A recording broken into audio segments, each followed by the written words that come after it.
వాళ్ళందరిలో ఎంచుకుని ఎవరిని ఎంచుకున్నాడు దేవుడు? శ్రమ వచ్చినప్పుడు సనగకుండా గొనగకుండా, శ్రమ అయినా దేవుడు అనుమతిస్తే దేవుడి చిత్తం అని దానికి లోబడినప్పుడు ఆ వ్యక్తిని దేవుడు ఎంచుకున్నాడు. దేవునికి స్తోత్రం కలుగును గాక. హల్లెలూయా. మనం కూడా చాలాసార్లు చూస్తాం, మనతో స్నేహం చేస్తున్నప్పుడు మనకు నష్టం వచ్చినప్పుడు మనం విడిచి వెళ్ళిపోయిన వాళ్ళు మనం అని ప్రేమిస్తామా? ఏమండి వాళ్ళని గొప్పగా ఎంచుకుంటామా? మన కష్టంలో ఏం పర్వాలేదని మనం భుజం తడతారే, వాళ్ళు మనం ఎప్పుడూ మర్చిపోము కదా. వాళ్ళని కూడా మర్చిపోయారంటే కృతజ్ఞత లేని వాళ్ళని చెప్పాలి. వాళ్ళని ఎప్పుడైనా మర్చిపోతాం మనం? మనం బ్రతుకున్నంతకాలం వాళ్ళని గుర్తుపెట్టుకుని. ఎందుకని? మన కష్టంలో వాళ్ళు నిలబడ్డారు, మన వేదనలో వాళ్ళు తోడున్నారని. ఏమండి, మరే యేసు కొరకు నిలబడితే దేవుడు మర్చిపోతాడా? క్రీస్తు కొరకు నిందైనా భాగ్యంగా ఎంచుకుని దేవుని కొరకు నిలబడితే దేవుడు మర్చిపోతాడా? మనుషుల కంటే దేవుడు గొప్పవాడు కదా. మనుషుల న్యాయం కంటే దేవుడి న్యాయం గొప్పది కదండి. అందుకనే ఎంతో కొన్ని వేల మంది, కొన్ని లక్షల మంది ఇశ్రాయేలు ప్రజలు ఉన్నారు, ఎవరెస్తులు ఉన్నారు. కానీ వాళ్ళందరినీ పక్కన పెట్టి ఎవరిని ఎంచుకున్నాడో తెలుసా? ఎక్కడో పారిపోయి మిద్యాను అరణ్యంలో ఉన్నాడే, అక్కడున్న మోషేని ఎంచుకున్నాడు. దేవునికి స్తోత్రం. మనుషులు మనల్ని మర్చిపోవచ్చండి, కానీ ఎవరు మర్చిపోడు మనల్ని? దేవుడు మర్చిపోడు. దేవునికి స్తోత్రం కలిగిన గాక. దేవుడు మర్చిపోకుండా ఉండాలంటే దేవుడికి ప్రథమ స్థానం ఇవ్వండి. దేవుడు మర్చిపోకుండా ఉండాలంటే శ్రమ అయినా సరే దేవునికి స్తోత్రం అని నిలబడండి. నేను బతికినా చనిపోయిన యేసు కొరకని బ్రతకండి. యేసు కొరకని నిలబడితే మాత్రం దేవుడు మీ హస్తాన్ని పట్టుకుని లేవనెత్తుతాడు. హల్లెలూయా. ఆ రోజు పేతురు గారు, నేను వస్తాను నాయన నీతో అంటే రా అన్నాడు. మునిగిపోతూ ఉంటే యేసయ్య అంటే చెయ్యి పట్టుకుని లేవనెత్తాడు. మీకు వాళ్ళు అందరూ వెనకాలే ఉన్నారు. వాళ్ళు ఎవరినైనా పట్టుకున్నాడా చెయ్య? ఎవరిని పట్టుకున్నాడు చెయ్య? యేసు కొరకు నిలబడినోడిని పట్టుకున్నాడు. దేవునికి స్తోత్రం కలుగును గాక. చాలాసార్లు మనం ప్రార్థన చేస్తాం, నాకు తోడును నాయన, నా చెయ్యి పట్టుకోనైనా, నన్ను నడిపించు నాయన. ఎవరినైనా మనమైనా ఎప్పుడు పక్కన పెట్టుకుంటాం తెలుసండి? వాళ్ళు నమ్మకస్తులు అన్నప్పుడే మనం పక్కన పెట్టుకుంటాం కదా. అట్లాగే దేవుడు మన చెయ్యి పట్టుకుని నడిపించాలంటే ఆయా పరిస్థితులు మనకు కలుగుతున్నప్పుడు దేవుడే సర్వం చూసుకుంటాడు. నా దేవుడి తర్వాత ఏదైనా మనం నిలబడితే దేవుడు అద్భుతాలు చేస్తాడు మన జీవితం ద్వారా. దేవునికి స్తోత్రం కలుగును గాక. మోషే పట్ల దేవుడికి ఎంతో గొప్ప ప్రణాళిక ఉంది. అలాగే ఇశ్రాయేలు ప్రజల పట్ల ఉందా? గొప్ప ప్రణాళిక ఉంది. కానీ అది నెరవేర్చబడాలంటే మనం చేయవలసింది కూడా ఉంది ఇక్కడ కదండి. దేవుడు ఒక్కడే నిన్ను నేను సృజించాను కనుక నీ కొరకు అన్ని చేస్తానని చేయడండి. నువ్వు నీ వంతు కూడా నువ్వు చేయవలసింది కూడా ఉంది. నువ్వు చేయవలసింది చేస్తూ ఉంటే దేవుని కొరకు దేవుడు నిన్ను తన ప్రణాళికల్లో నిలబెడతాడు. దేవునికి స్తోత్రం కలుగును గాక. హల్లెలూయా. మనం ఏమి చేయకుండా, మనం నిలబడకుండా, నువ్వే నిలబెట్టునైనా నిలబడకుండా నన్ను ఎత్తుకుంటాడు. ఎప్పుడో తెలుసా? మనం నిలబడలేని పరిస్థితుల్లో. కానీ నిలబడాలనే తపనే నీకు లేకపోతే, దేవుడి కొరకు బ్రతకాలనే తపనే నీకు లేకపోతే ఎలా నిలబెడతాడు నిన్ను? దేవుడు ఎట్లాగూ తన ప్రణాళికను మన జీవితాల్లో, నా జీవితాల్లో ఎలా నెరవేరుస్తాడండి? దేవుడి కొరకు నిలబడండి. నిందైనా, శ్రమ అయినా, అనారోగ్యమైనా నిలబడడం నేర్చుకుంటే ఏమండి, ఎక్కడో అట్టడుగు స్థాయిలో ఉన్న నిన్ను దేవుడు లేవనెత్తుతాడండి. దేవునికి స్తోత్రం. అందుకంటాడు, దీనులను నేను లేవనెత్తు దేవుడును, దిక్కుమాలిన వారిని లేవనెత్తుతాను దేవుడు చెప్తున్నాడు. దేవునికి స్తోత్రం కలుగును గాక. హల్లెలూయా. కనుక మనం నిలబడాలి. ఏమవ్వాలి? నిలబడాలి. అందుకనే మోషేకు దేవుడు ఎంత కృపనిచ్చాడు తెలుసా? ఇశ్రాయేలుకి ధర్మశాస్త్రం ఎవరి ద్వారా ఇచ్చాడండి? మోషే ద్వారా ఇచ్చాడు. ఎంత భాగ్యం అండి! ఇంత గొప్ప ధర్మశాస్త్రం మొట్టమొదటిసారి ఎవరి చేతుల మీదుగా ఇచ్చాడు తెలుసా? మోషే చేతుల మీదుగా ఇచ్చాడు. హల్లెలూయా. నువ్వు ఎంతగా దేవుడి కొరకు ఖర్చు అవుతావో అంతగా దేవుడు నిన్ను నీ జీవితంలో తన మహిమను చూపిస్తాడు. ఎంతగా దేవుడి కొరకు నువ్వు నిలబడటానికి ఇష్టపడతావో అంతగా దేవుడు నిన్ను వాడుకుంటాడు. ఇంకా మనం చాలాసార్లు అంటాం కదా, ఇంకెవరికి ఆ భాగ్యం దొరికింది? ఎవరికైనా? ఎవరికి దొరకలా. మోషేకు దొరికింది ధర్మశాస్త్రాన్ని. ఇంకా చెప్పాలంటే బైబిల్లో ఉన్నటువంటి 5 పుస్తకాలను, ఏంటవి? ఆదికాండం, నిర్గమకాండం, లేవికాండం, సంఖ్యాకాండం, ద్వితీయోపదేశ కాండాలు, 5 పుస్తకాలను రాసే భాగ్యం దేవుడు మోషేకి ఇచ్చాడు. హల్లెలూయా. ఎర్ర సముద్రాన్ని పాయలుగా చేసే అద్భుతం ఎప్పుడైనా జరిగిందా సృష్టిలో? మోషే ద్వారా దేవుడు చేయించాడు. హల్లెలూయా. దేవుడు మన ద్వారా అద్భుతం చేయించాలంటే, మన ద్వారా తన మహిమను దేవుడికి మహిమ రావాలంటే, మన ద్వారా ఆయన నామం ఘనపరచబడాలంటే నిలబడాలండి. మనం నిలబడితే మన ద్వారా దేవుడు మహిమపరచబడతారు. ఇశ్రాయేల్ చిన్నది నిలబడింది. తనకి ఎంత కష్టంలో నిలబడిందా? ఇశ్రాయేల్ చిన్నదాన్ని తీసుకెళ్ళిపోయాడు కదా నయమాను. ఎంత కష్టమని, మామూలు కష్టమా? తల్లిదండ్రులు లేరు, ఊరు కాని ఊరు, దేశం కాని దేశం, భాష కాని భాష, ఇక్కడ పనిపిల్ల, బానిస. అయినా కూడా ఎవరి కొరకు నిలబడింది అక్కడ? దేవుడు పని మానలేదండి. దేవునికి మహిమ కలుగును గాక. నేను నా ఊపిరి ఉన్నంత వరకు దేవుడి కొరకే ఉంటానని ఆ బానిసగా ఉంటూ కూడా దేవుడి కొరకు పనిచేసింది. దేవునికి స్తోత్రం. అండ్ ఆ బానిస చిన్నదాన్ని చెప్పిన ఒక్క విశ్వాసం మాట ఆ దేశాన్ని అంతటి కూడా రక్షకుని చూపించిందండి. నాకు ఇంత శ్రమ వచ్చింది, నేను ఎందుకు చెప్పాలని మోగబోయి ఉంటే ఆ చిన్నది ఆ దేశానికే రక్షణ లేకుండా పోయేది. ఆ దేశానికే ఈ దేవుడి మహిమ తెలియకుండా పోయేది. నువ్వు చిన్నదానివైనా పెద్దవారైనా, ఏ స్థాయి అయినా, ఏ వయసు అయినా, ఏ పరిస్థితి అయినా దేవుని కొరకు నిలబడడం మనం నేర్చుకుంటే, దేవుడి కొరకు సాక్ష్యం ఇవ్వడం మనం నేర్చుకుంటే, మన ద్వారా దేవుడు ఘనమైన కార్యాలు జరిగిస్తాడు. చాలామంది అంటా ఏమని తెలుసా, నాకు కొన్ని విషయాలు అనుకునేదాన్ని. ఏమనంటే చాలామంది కూడా చెప్తారు, నాకు దర్శనం వచ్చిందండి పాస్టమ్ గారు, నాకు గొప్ప వెలుగు కనిపించిందండి, నాకు కళ వచ్చిందండి, లేకపోతే నాకు ఇలాగ చేపలు కనిపించాయండి. చెప్తారా? వస్తున్నాయా? వస్తాయి, చెప్తాం కదా, అవునా కదా? ఎన్నో మరలను కూడా దేవుడు ఆ వెలుగు రాగాను తన హస్తాన్ని నా మీద ఉంచినప్పుడు, దర్శనం కలిగినప్పుడు ఎంతమంది చెప్పేశారు. నేను అది నాకు ఫస్ట్ దేవుడు ఇచ్చిన దర్శనమేమో ఎంతమందికో ఆ రోజు ఏడుపుతోనే చెప్పేశాను, దేవుడు నన్ను దర్శించాడు అని. ఆ దర్శనం మనకి ఎంత బలాన్ని ఇచ్చింది, అది ఎంత గొప్పగా ఎంచుకుంటాం. ఆ రోజుకి ఈ రోజుకి ఆ దర్శనాన్ని మర్చిపోను. అది ఏంటి మనకి ఎంత బలం కదా, అది ఎంత ఎంత ఎంత గొప్పగా ఎంచుకుంటాం దేవుని దర్శనం. ఆ వెలుగు కనపడడం ఎంత గొప్పగా ఎంచుకుంటాం. ఒక కళ కలగడం ఎంత, దేవుని కొరకైనా మంచి కళ ఏదైనా కలిగితే ఎంత గొప్పగా ఎంచుకుంటాం మనం. యోసేపు అంటే నాకు కళ కలిగిందని చెప్పాడు కదా అన్నాల దగ్గరకు వచ్చి, అంటే అది గొప్పగా ఎంచుకుంటాం కదా. ఏమండి, మోషేకి కళ కాదు, దర్శనం కాదు, దేవుని ముఖాముఖిగా చూశాడంట. దేవునికి మహిమ కలుగును గాక. హల్లెలూయా. ఇంకెంత భాగ్యం అండి దేవుని ముఖాముఖిగా చూడడం. ఏమండి, ఇంకెంత భాగ్యం మోషేకి దేవుడిచ్చింది. ఏ నరుడైనా చూడగలిగాడా? మోషే కాక. ఏమండి, ఇంకెంత భాగ్యం, ఇంకెంత భాగ్యం. దేవుడి కొరకు నింద అనుభవించడం భాగ్యం అని ఎంచుకున్న మోషేకి ఎన్ని భాగ్యాలు దేవుడిచ్చాడో చూడండి. చరిత్రలో నిలిచిపోయాడు మోషే. ముఖాముఖిగా దేవుని చూసే భాగ్యం. ఇంకా చెప్పాలంటే కొండ మీదకి వెళ్ళి, సినాయి కొండ మీదకి 40 దినాలు, ఎన్ని దినాలు? 40 దినాలు ఏం చేశాడు ఆయన ఎదురుగా ఉంటే ఆయనతో మాట్లాడాడు. దేవునికి స్తోత్రం కలుగును గాక. ఆయన నాకు చూపించిన సంగతులు నీకు చెప్పుతున్నాను అంటున్నాడు. ఆయన రాసిన సంగతులు నేను ఆ ధర్మశాస్త్రాన్ని అలాగే కదా అని చెప్పిన ధర్మశాస్త్రం అంటే 40 దినాలు దేవుడితో గడిపినటువంటి వ్యక్తి, అంటే దేవుని ముఖాముఖిగా చూసిన వ్యక్తి. దేవునికి స్తోత్రం. దేవునితో సమయాన్ని, దేవుణ్ణి చూడగలిగే కృప దొరికిన వ్యక్తి. హల్లెలూయా. 40 దినాలంటే రోజుకి ఎన్ని గంటలండి? రోజుకి ఎన్ని గంటలు? 24 గంటలు. 24 × 40 960. ఎన్ని గంటలండి? 960 గంటలు. మనకేమో అలా కనపడి ఒక 5 నిమిషాలు, ఒక 2 నిమిషాలు దేవుడి దర్శనం కదా. దేవుడు వెలుగు మనకు కనపడెళ్తేనే మన బతుకు కాలం అంతా నాకు వెలుగు కనపడింది, దేవుడు నన్ను దర్శించాడని చెప్తూ దేవుడిని ఎంత భాగ్యం దొరికిందని మురిసిపోతున్న మనకే ఏమండి ఇన్ని గంటలు 960 గంటలు దేవుడిని చూస్తూ ఆయనతో మాట్లాడుతూ ముచ్చటిస్తూ గడిపినటువంటి వ్యక్తికి ఇంకెంత గొప్పవాడండి. దేవునికి స్తోత్రం.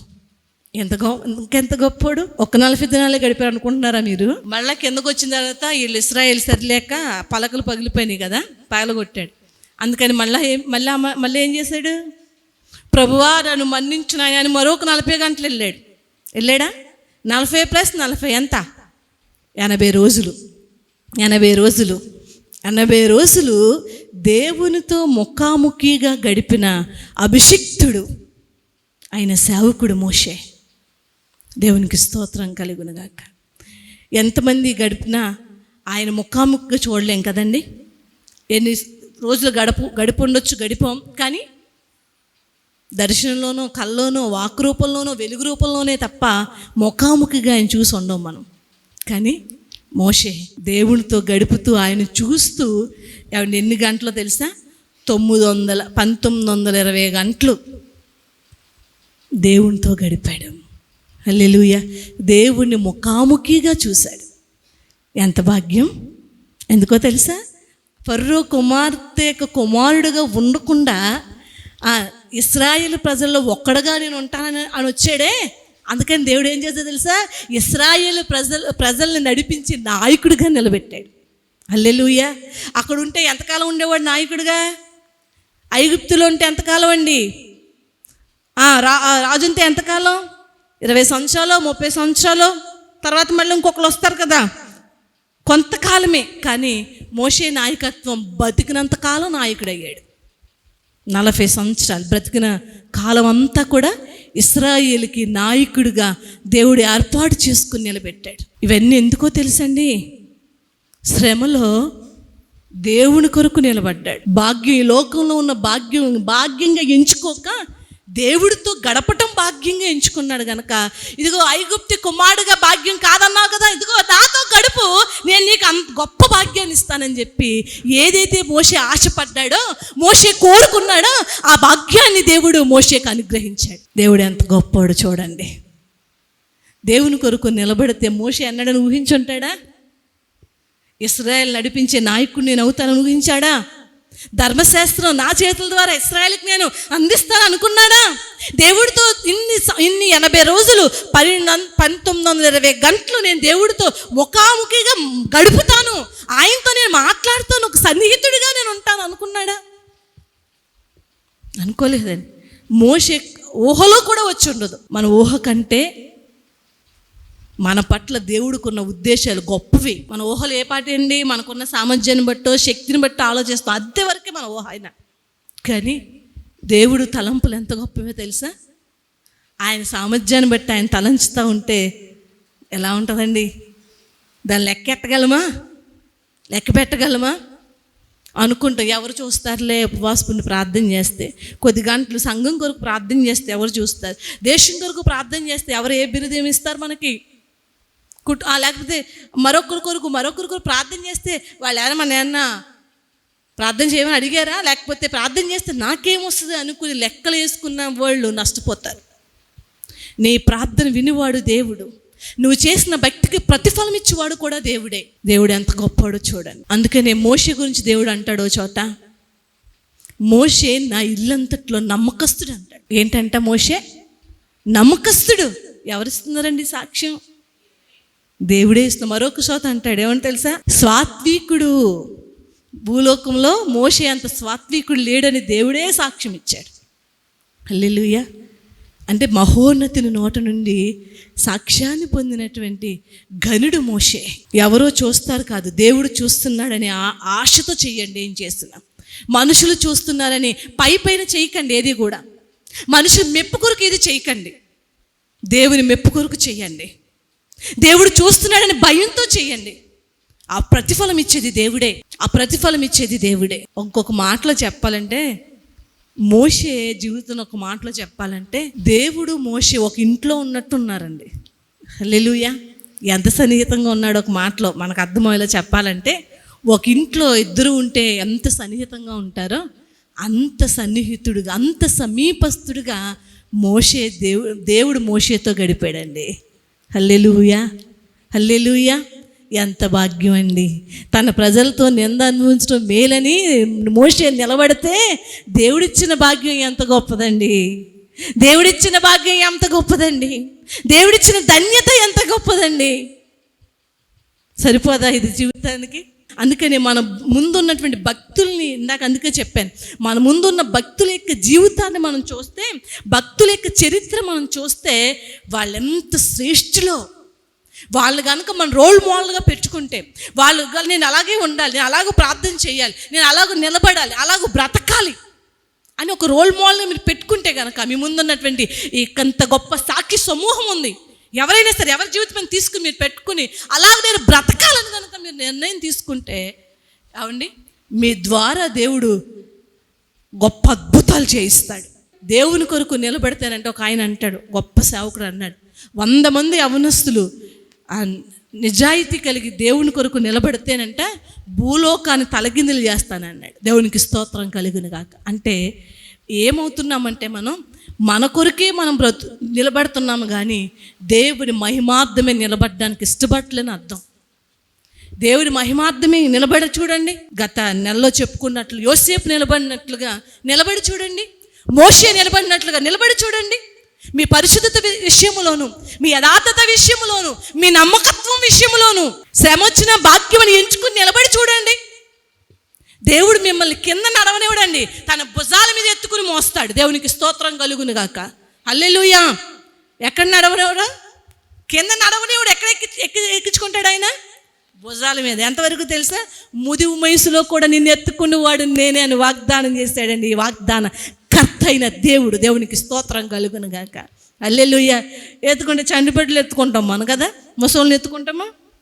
వాళ్ళు లేవలేని పరిస్థితులు ఉంటే ఎత్తుకుంటాం. కానీ దేవుడు అంటున్నాడు కదా, నీవు వృద్ధాప్యమందు నిన్నెత్తుకుని వాడు నేనే. దేవుడు దించడు. దేవునికి స్తోత్రం కలుగును గాక. దేవుడు ఎత్తుకుని నిన్ను ముద్దాడాలంటే, కౌగులించుకోవాలంటే దేవుని కొరకు బ్రతకండి. శ్రమైనా నిలబడండి, భాగ్యంగా ఎంచుకోండి. ఏదైనా సరే నేను దేవునితో ఉంటాను నిలబడండి. నిందైనా నిలబడుతూ నేర్చుకుంటే కనుక దేవుడు అద్భుతంగా ఆ రోజు నిందయ్య నిలబడ్డాడు కదా. యోసేపు, మోషే ఏమి వద్దని నిలబడ్డాడు. దేవుడు ప్రజలతో నిలబడితే ఏమవుతుంది? ఇశ్రాయేల్ బానిసలు కదా, వాళ్ళతో నిలబడితే ఏమొస్తుంది? నిందలు వస్తాయి. వాళ్ళతో నిలబడితే కష్టాలు వస్తాయి. వాళ్ళతో నిలబడితే ఓ పూట ఉండదు.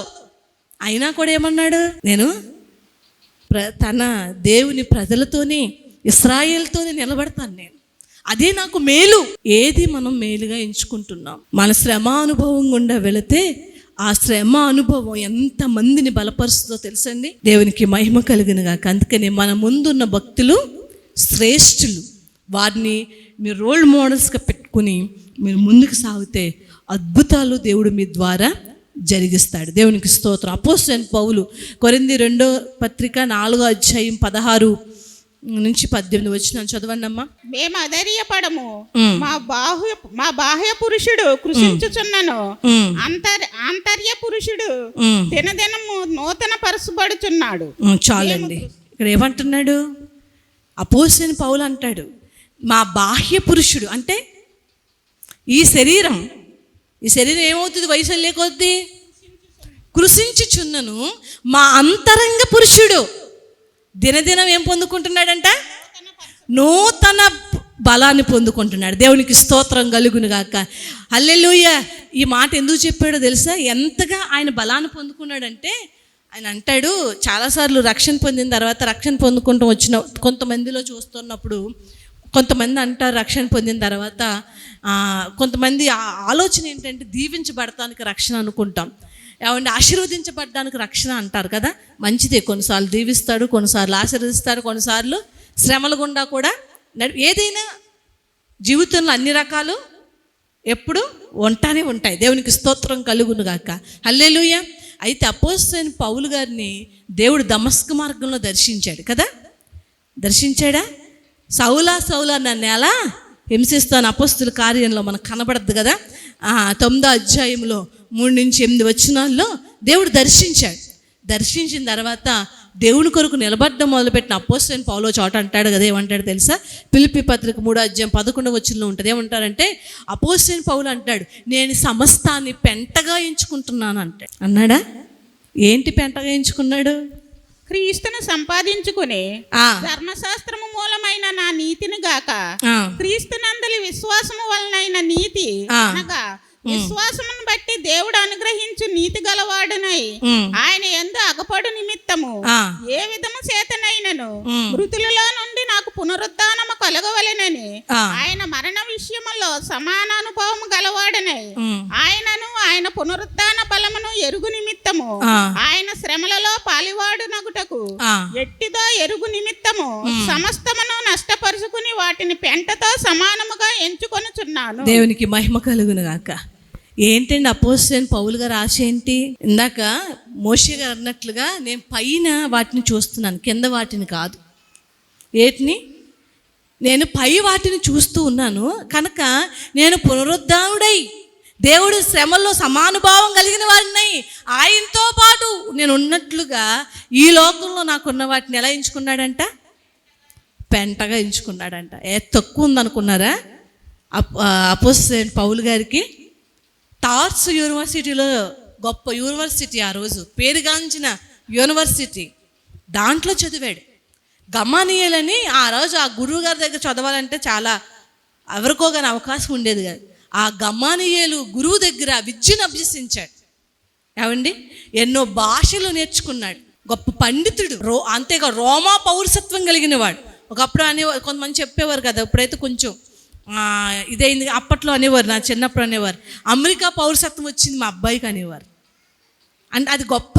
అమెరికా పౌరసత్వం రావడం అంటే, గ్రీన్ కార్డ్ రావడం అంటే అది గొప్ప ఆ రోజు కదా. అట్లాగూ మనం అలా ఇప్పుడు మీకు అర్థమవుద్దని చెప్తున్నాను. ఆ రోజు పౌలు గారికి ఏ పౌరసత్వం తెలుసా? రోమా పౌరసత్వం ఉంది. హల్లెలూయా.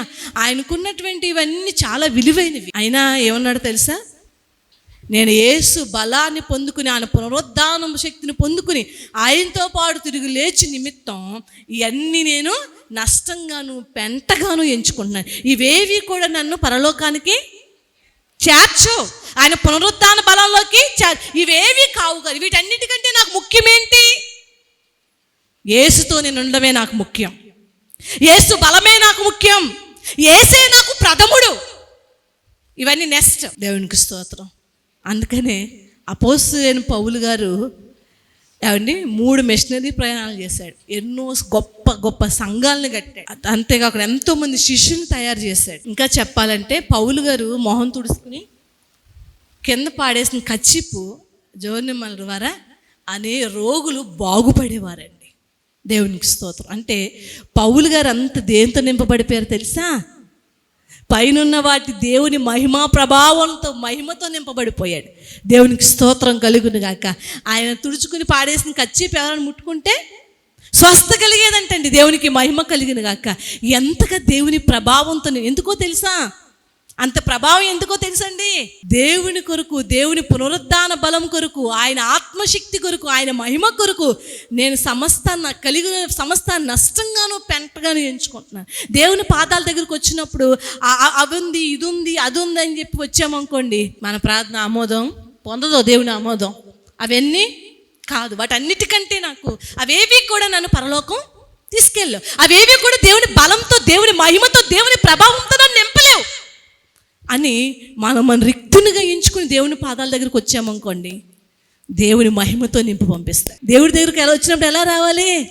రిక్తునిగా. అంటే నాకు నువ్వు తప్ప వేరే ఆధారం లేదు, నా వల్లైతే ఏం కాదు, సమస్తము నీ శక్తి చేతనే జరుగుతున్నవి నాయన అని మనం ఆయన చేతులకు అప్పగించుకుంటే దేవుడిచ్చే బలం మన ద్వారా ఎన్ని తరాలు. అండ్ ఒక్క మోషే నిలబడితే కొన్ని లక్షల ఇశ్రాయేలు కాల్బలం అక్కడితో అయ్యిందా? ఈ 5 పుస్తకాలను ఎంతమంది చదువుతున్నారు? కోట్ల ప్రజలు చదువుతలేదు. ప్రతి దేశం ఇక పరిశుద్ధ గ్రంథాలను చదవట్లేదు. ఎంతమందిలోకి ప్రభావం వెళ్ళిపోయింది? ఎంతమందికి మాత్రం అయ్యాడు? అక్కడితోనేనా ఈరోజు మనం మాట్లాడుకున్న దానికి కారణం దేవుని కొరకు నింద అనుభవించడం భాగ్యమని ఎంచుకున్నాడు కనుకే కదా. దేవుడు సాక్ష్యం ఇచ్చాడంటే కారణం అదే కదా. పౌలు గారు ఈ లోక భాగ్యం గొప్పదిగా ఎంచుకోకుండా ఆయన పునరుద్ధాన బలం, ఆయన పరిశుద్ధాత్మ బలం, ఆయన సన్నిధి, ఆయన మహిమ బలంగా ఎంచుకున్నాడు కనుక ఏమండి 14 పత్రికలు రాశాడండి అపోస్తలుడైన పౌలు గారు. ఈరోజు మనల్ని పురుగొలుపుతూ మనల్ని బలపరుస్తూ నడిపిస్తున్న పత్రికలోనే కొత్త నిబంధనలో దాంట్లో 14 పత్రికలు. కొన్ని పత్రికలు జైల్లో కూర్చుని, చెరసాల్లో కూర్చుని ఖైదీ రాశాడండి. అంటే ఖైదు కూడా ఆయన దేవుడి నుండి దూరపరచలేదు. అలాగే మన జీవితాల్లో ఏది కూడా, అది ఏదైనా సరే, దేని నుండి ఎడబాపకూడదు మనల్ని. దేవుడి నుండి ఎడబాపకూడదు. దేవునికి స్తోత్రం కలుగును గాక. హబకుక్ అంటాడు, ఏమంటాడు?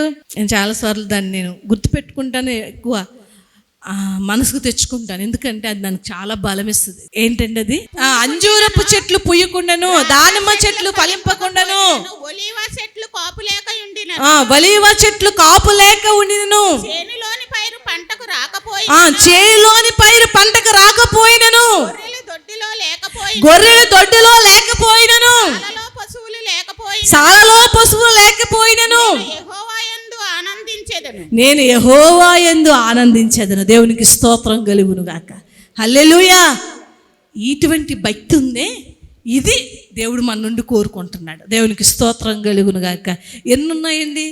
ఏమి లేకున్నా, ఏమున్నా, ఏమి లేకపోయినా మనం ఎలా ఉండాలి? యెహోవా యందు ఆనందించువారుగా. ఆనందిస్తున్నాడంట. ఏమండి, చిన్న సమస్య వస్తేనే ఆనందించడం చేత కావట్లే మనకి కదా. దేవుని పాదాల దగ్గర గడిపితే ఎంత ఆనందమో తెలుసా. ఎంత కష్టమైనా, నాకు దేవుడు నేర్పించిన పాఠం, ఎంత సమస్య అయినా ఆయనతో గడిపితే మాత్రం ఎంత నెమ్మది పొందుకుని వెళ్తానో దేవుని పాదాల దగ్గర నుంచి. మనకి ఎన్నో సమస్యలతో వచ్చి ఏడ్చిన రోజులు ఉన్నాయి. ప్రతిసారి ఎప్పుడు వచ్చినా, ఎప్పుడు ప్రార్థన చేసినా గొప్ప ధైర్యంతో ఇక్కడి నుంచి వెళ్తాను. దేవునికి స్తోత్రం కలుగును గాక. హల్లెలూయా. అంటే ఎక్కడిది ధైర్యం అంటే పరిశుద్ధాత్మ దేవుడిచ్చే ధైర్యం అది. కష్టం వచ్చిందని నేను భక్తి ఎక్కువ చేసేస్తున్నాను, కష్టం వచ్చిందని బలహీనపు మాటలు మాట్లాడకుండా, శ్రమ ద్వారా దేవుడు నాకు దీవెన ఇవ్వబోతున్నాడని నమ్మి ప్రార్థన చేస్తే అద్భుతమైన దీవెనల పరంపర మనం పొందుకుంటాం. దేవునికి స్తోత్రం కలుగును గాక. ఒకనాడు జీవన గ్రంథంలో మన పేరు చదువుతూ ఉంటే మనం వింటాం. దేవునికి స్తోత్రం కలుగును గాక. హల్లెలూయా. జీవగ్రంథంలో మీ పేరు, నా పేరు ఉండాలి అంటే దేవుని కొరకు ఇక్కడ ఎలా ఉండాలి? మనం బతకటం ప్రభు కొరకే. ఒకవేళ చనిపోతే ప్రభు కొరకే. దేవునికి స్తోత్రం. నిందపడుతుందా యేసు సన్నిధికి వస్తుంటే? నిందపడుతుందా యేసే దేవుడు అని చెప్తుంటే? సంతోషించండి, మీ భాగ్యం అధికమవుతుంది దేవుని సన్నిధిలో. దేవునికి స్తోత్రం కలుగును గాక. మోషే దేవుని ప్రజలతో నింద అనుభవించడం భాగ్యం అనుకున్నాడు. కనుకనే దేవుడు ఇశ్రాయేల్ అందరిలో ఒక గొప్పవాడిగా, నాయకుడిగా, ఇశ్రాయేల్ నాయకుడిగా దేవుడు నడిపించాడు. హల్లెలూయా.